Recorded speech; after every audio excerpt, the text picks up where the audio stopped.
Serves me right for trying to show off and see. It smells like barbecue chicken. If you're listening and know it, you know that it can get pretty gnarly in there. The whole reason why we are here in this port. This side is like rotten. Big Daddy Safari Eureka Workshop, part 74. Hi, my name is Kenna, and this is Jay. We live aboard our Choi Lee Offshore 41. Her name is Sitka. Currently, we are sailing and exploring our beautiful home here on Vancouver Island in British Columbia, Canada. I'm new to sailing, but I'm learning and loving it more and more each day. Jay, on the other hand, was born a salty sailor. As he takes me under his wing to get ready to sail around the world, join us on our adventure of falling in love with the beauty of life and the wonders of each other. Welcome to the story of us, and welcome to Sailing Sitka.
Serves me right for trying to show off and see.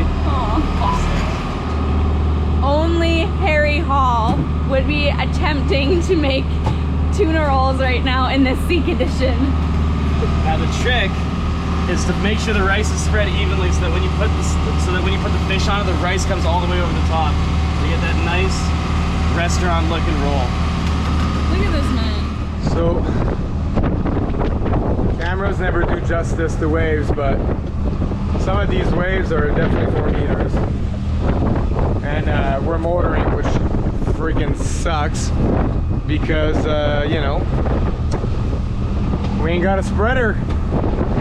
So we're doing the exact thing I wanted to avoid, and it is be close to Cape Mendocino, and now we literally have to go to Cape Mendocino to get into Eureka, basically. But this is exactly what we're trying to avoid, for obvious reasons.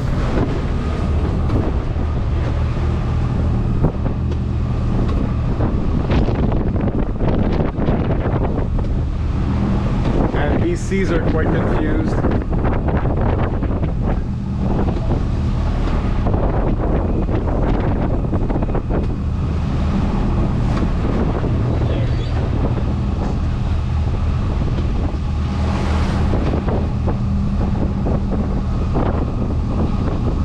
Doing a fine job at steering.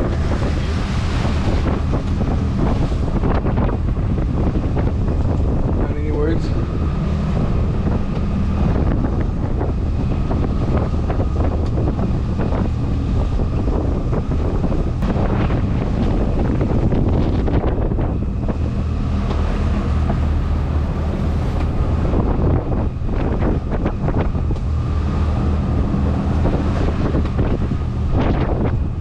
Fred spreaders would be like sailing downwind with reduced sail area, and Will Fred the wind vane would be steering. But right now we're motoring, and it's quite intensive, labor intensive. So we're going to be doing short watches and probably staying in the cockpit clipped in and making sure everybody's good and not too tired to steer, because we have to make sure we're on point to hit these waves properly.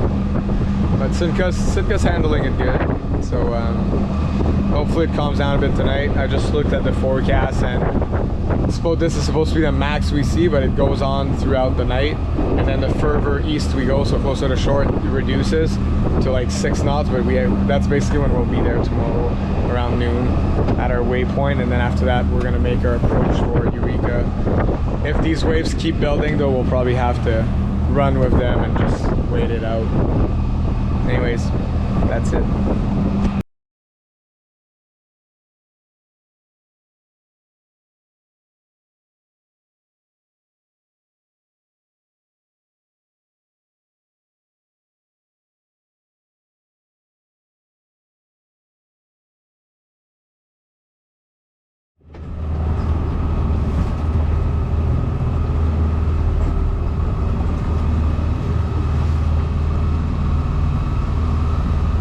Harry's coming out.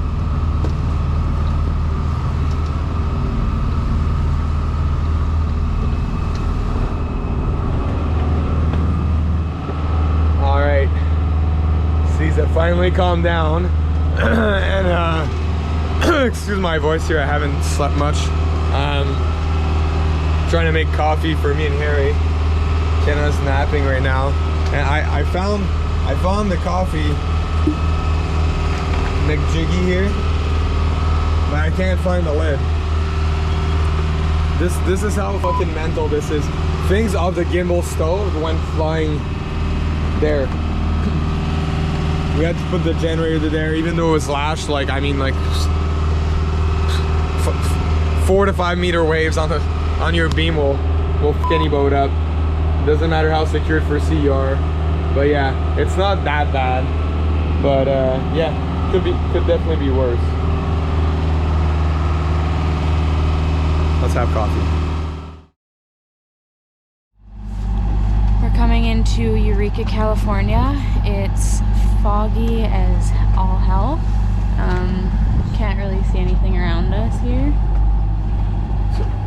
Yeah, and this channel is called Humboldt Channel. So if any of you are listening and know it, you know that it can get pretty gnarly in there. You can only get in there when the tide's with you, and really only at slack tide or shortly thereafter. So for us, that's 6:50 p.m. tonight. It's currently 5:25, and we're going at 2 knots right now, and our ETA is 6:50. We'd be at the channel, so obviously we could accelerate if need be, but at this speed we'll go at the entrance at the perfect time. Our only issue is I hate not having paper charts for places. I have every paper chart from San Diego all the way to Panama through, and then Panama all the way to Mexico on the East Coast, but we obviously weren't planning on stopping here. We do have the electronic chart, but it's down below down there. So kind of hard to see from the helm, which is a chart plotter from my previous boat, and at that point I had stopped in the States. And then this chart plotter here only has the most basics of charts. Like all it gives me is the outside marker, and that's it. No marker in the entrance, and it's a pretty tricky entrance. And look, we have maybe, I don't know, 500 yard visibility all around, and there's a few cargo ships here on AIS. So yeah, it'll be interesting. So I keep whistling. For the last hour we've been just loitering around. I turned the engine off earlier just to get a dip reading to see, because we don't have a fuel gauge, so I wanted to dip the engine. We added all the fuel we had just to make sure that we had enough, obviously, and not end up not having enough fuel to go through the channel. But we are good, because we did motor 160 miles. We were 130 miles offshore when this happened, and then we still had 30 miles of south to do before getting here. So that's a lot of motoring, especially in swells and all that shit. So anyways,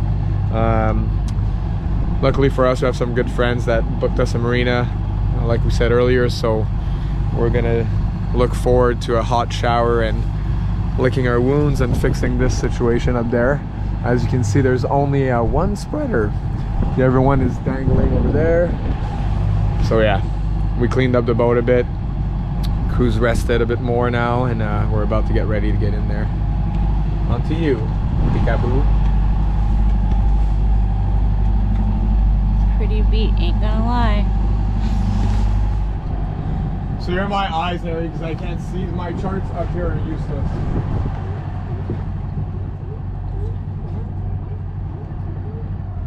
I'm gonna reduce speed there, because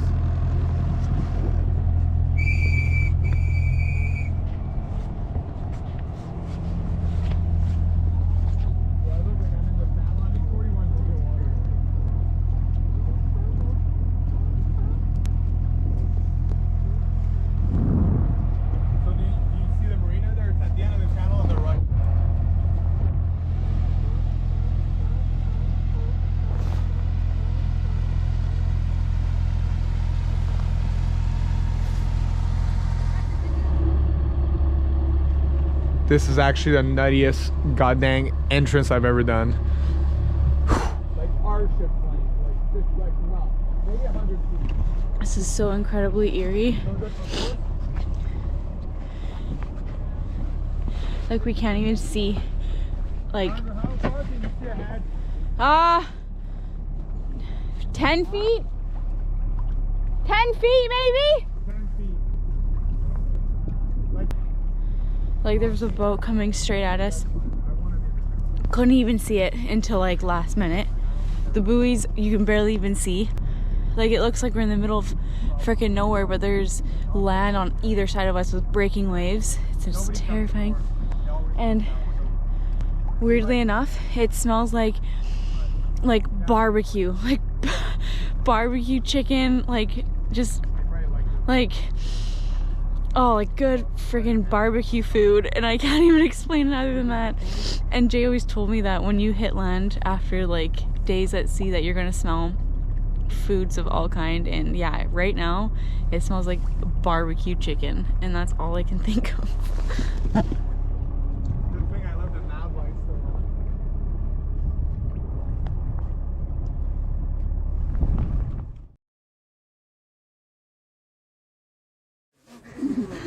I'm in the cockpit bracing the hole myself. I don't know if you can see it under my eye here, but when we were in Sea State Mental, a squash rolled off and hit me directly in the eye, and then I threw it overboard because it hurt so much. But anyway, this is an update. We are on land finally. Finally. We got in here, and I kid you not, the fog was thicker than British pea soup. I don't know how thick British pea soup is. It's good. But it's thick. And it was that, we couldn't see one boat length in front of me. At one point, Kenneth yells, "Ship!" And I'm like, what? There's no way a ship fits in here. And then there's an actual sailboat, like, what, 10 foot from our bow? Yeah. And it just appeared out of, like, the mist. And I kept hearing this howling the whole time. Okay, anyway, Jay's losing his fucking mind, but I haven't slept. Harry and I are gonna have a roll-off with sushi because we are starving. So the tuna we I roll caught. better at sea, so I'm at a disadvantage. Yeah. And this is the tuna we caught 30 minutes before all hell broke loose. A guy in a restaurant or a bar one time told me sushi rice tastes better if you put white sugar and vinegar in it. So we're gonna do a double blind taste test to figure that out. Yeah.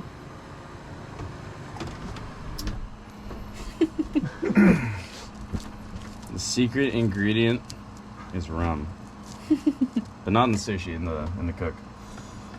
So just so you guys know, while I was cutting this tuna and putting it in that spicy mayo that I made yesterday, that's when Ken informed me that the mast was bending abnormally. And I went outside and noticed the mast was literally a wet spaghetti. And I was like, I had to take a double take, and then I realized, like, holy shit. And then I saw broken wood on the deck, and I was like, holy shit. And then the spreader was hanging, and right away, like, I went into gear, and then all my thoughts came out loud. I was like, okay, we gotta do this. No, we gotta do this first. This. It was a nightmare. Anyways, I'll talk to you guys tomorrow. Okay, Yeah, bye. Jay, just. I was still thinking about the sushi meal. Not my boat. You make your like fold. Yeah. Right? Okay, so the rice touches the rice. Okay, so we're good there. And then you use this to squeeze as hard as possible, because if it's all loose, then when you go to cut it, it's just gonna squish all over the place, right? So you kind of gotta squish the. You kind of gotta squish, like, hopefully it comes out the sides, right? Yeah, okay, I think it's working. And then, so I'm just gonna wet it here. Yeah. It's the same thing. I had to resist the urge to wet it like that, you know? You can take the kid out of the valley, but you can't take the valley out of the kid, you know what I mean?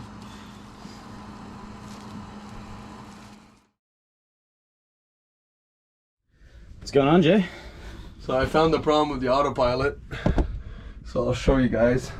So this ram, I don't know if you can see, there's a scratch there, the white line. That was a scratch from the ram digging into the bottom, because this clamp that clamps onto the shaft had loosened itself and was all the way down there. So this autopilot that now is pretty straight was at this angle. Instead of being like this, it was like this. And this wasn't latched, this wasn't tight, it had loosened itself in like big waves. So not an issue that much, but for motoring it was a nightmare. So we had to hand steer motoring, not sailing. But now we'll test her out. Probably have to recalibrate the thing. which is where I'm a failure. I hate electronics, but we'll try to figure it out. The RAM still works though. All right, I'll give you back to Harry. So Put in auto. auto. All right. Plus 10. Plus 10. Oh, There wheels we go. turning. Yeah, minus 10. Minus 10. Plus 10. Plus 10. Another plus 10. Plus 10. Another plus 10. Plus 10. Okay, no, minus 10, minus 10. Minus 10. Minus 10, minus 10, minus 10. Minus 10. Not plus, minus, another minus.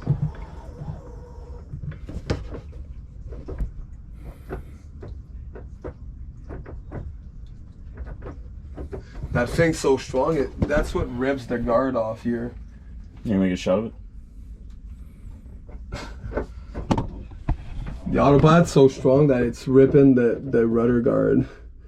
Like, I can move it. It's not like that big of a deal. It just prevents you from going hard over, but it is kind of a big of a deal. But do minus 1 and plus 1. Minus 1. Another minus 1. Minus 1. Another plus 1. Plus 1. And you see the wheel turn a bit? Yep. Do minus 10. Minus 10. Plus 10. Plus 10. Okay, so that's good. Well, now I gotta go up the rig. And normally the halyard I would use to raise myself on, I can't use because it's actually holding the rig up. So I have to use our spinnaker halyard, which is like this big, but it's strong enough. But I'm gonna rig the line that my good buddy Alex gave me, which is a climbing line. And I'm gonna climb on that. At least I'm not going all the way up. Not until there's 2 spreaders on there.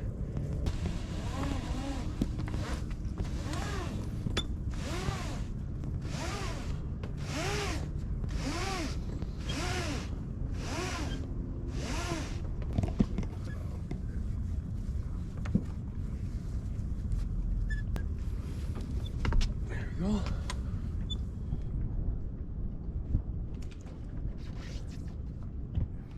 So I just went up there aloft and took the bracket off, and yeah, so it wasn't rot. Like, this wood is, I mean, it's old, but it's not rotten. There, like, this is old sealant. It's definitely, it still smells really good actually. But yeah, so the new ones, what I'm gonna do is I'm gonna build them out of wood too, but they're gonna be an actual plate of metal that's gonna go in between here and here. There's gonna be metal, so there's gonna be only wood in the tiny part here, and the metal plate's gonna go and get through bolted to the mast here. So it's gonna be a interesting design, to say the least. I was gonna do 2 bars, but now I'm looking at it, I'll have to think about it more. Yeah, like, see how dry it is? Oh here? yeah. Yeah. Yeah, you can crumble it. See? Yeah, so this wood, although it looked nice, like, as you can see here, it's completely dry. This side is like rotten. It's not as bad as the mizens were, but like obviously bad enough that it broke and it ripped off. Like, this is where it ripped off on both sides. So maybe this outside was also rotten. Yeah, just the 2 Here. outsides. But yeah, we're gonna build them in a way stronger way. I feel like, yeah. Yeah. Yeah. And we'll also tie a rope from the spreader, end of the spreader, up to the mast on either side, just because our main is quite narrow at the top, because our because it's a split rig. It couldn't have that much roach to go through where the backstay is. So what tends to happen when we're downwind is, in a big luff, the sail wants to go behind the stay where the spreader is attached, and that's what happened, and pulled back and then ripped the spreader apart. So we're gonna put a rope on either side so the sail can't physically go there, to avoid this potentially happening again. Although the spreaders I'm gonna build are not gonna break, but knock on wood. But the mass is totally good. Like I went up it and like there was no issues on the mass itself, which is a good news. But now I'm gonna address this.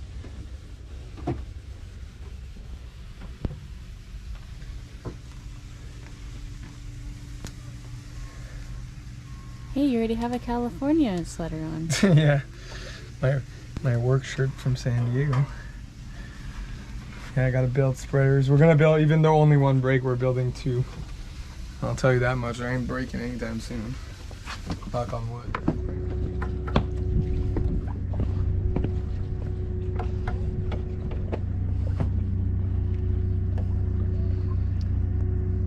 Making spreaders. Again. Making spreaders. So again, yeah, this time for the main mast. So we had done the mizzen ones if you looked at our previous episodes. So we got a lot of people on Instagram like, didn't you just build spreaders?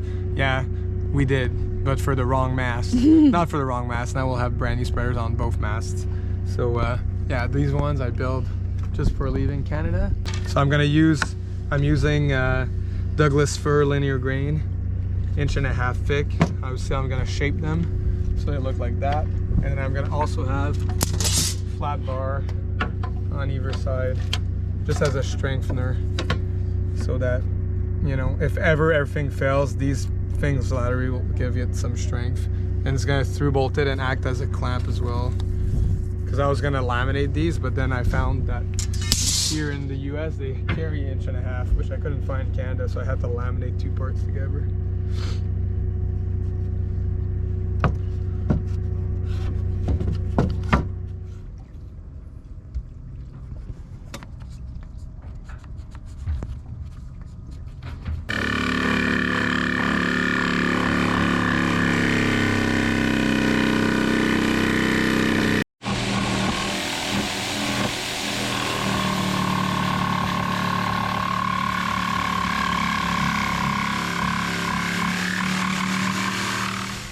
Alright, so we got this close enough here with the jigsaw, and then for these gaps we're going to fill that with thickened epoxy. That way it's too sealed and super strong.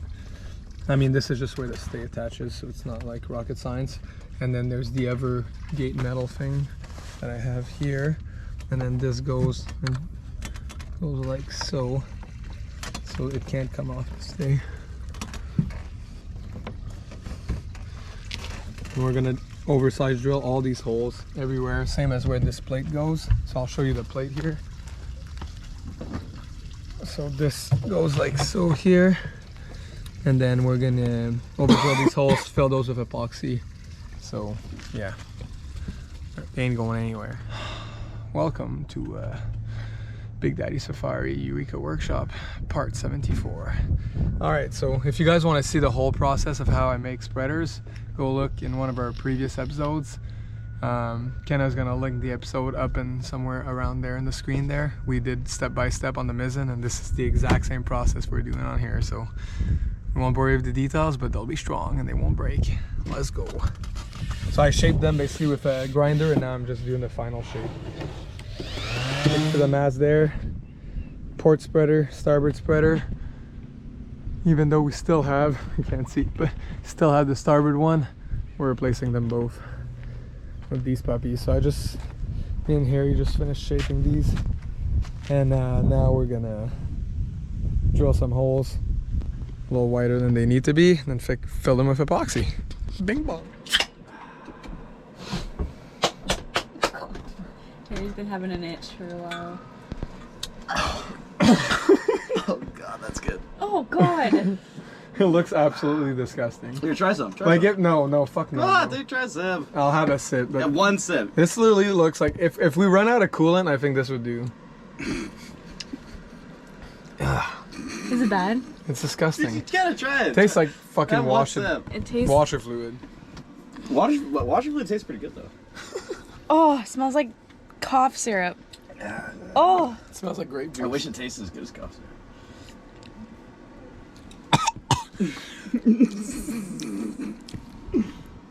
Oh, that's like actually miserable. That's gross, Harry. I don't know why you're doing that. I drink one every time I come stateside, man. That's pretty. Good one. Yeah, take the boat.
The time has come, the whole reason why we are here in this port, our broken spreader. So Jay is up the mast currently right now, changing that port spreader, and he also built a starboard spreader as well, just to make sure that they're both brand new.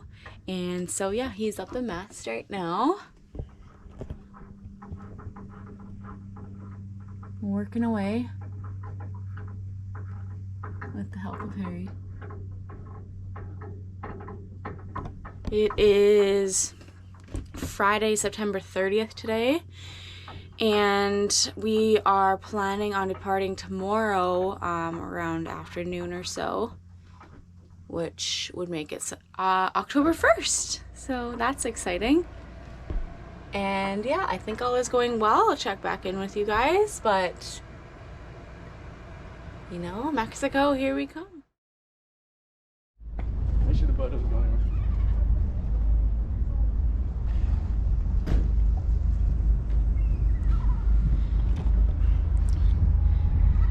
We just fueled at the sketchiest and smallest fuel dock I've ever experienced in my life. This is it. Took us nearly 3 takes to get it, but we finally were able to jump and make it. It's about 8 feet long. It's kind of ghetto. But the good thing is we got our spreader fixed. So Mexico, here we come. Hey, Harry.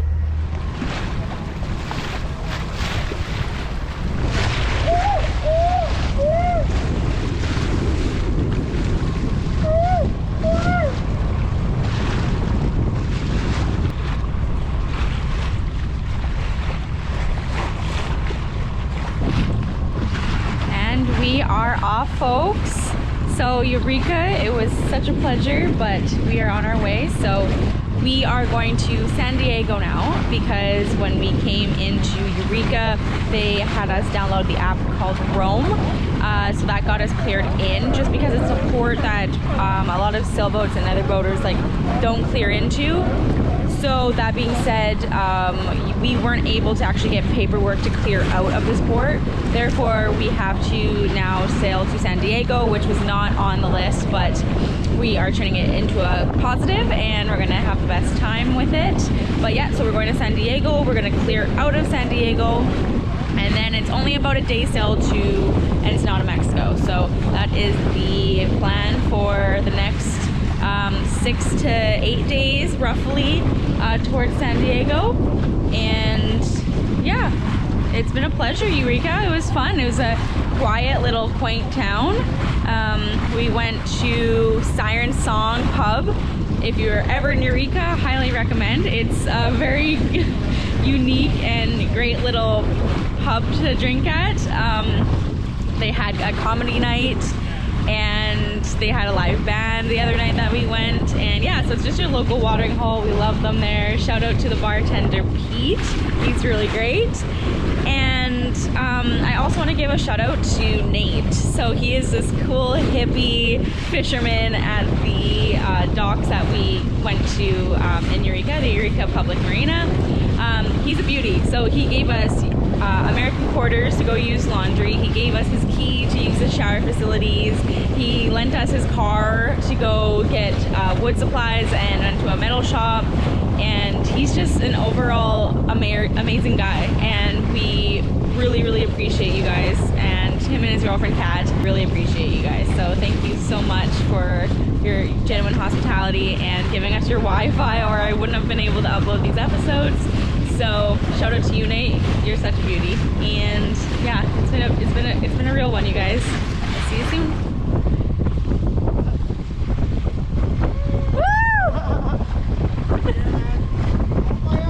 Thank you.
Cowboy.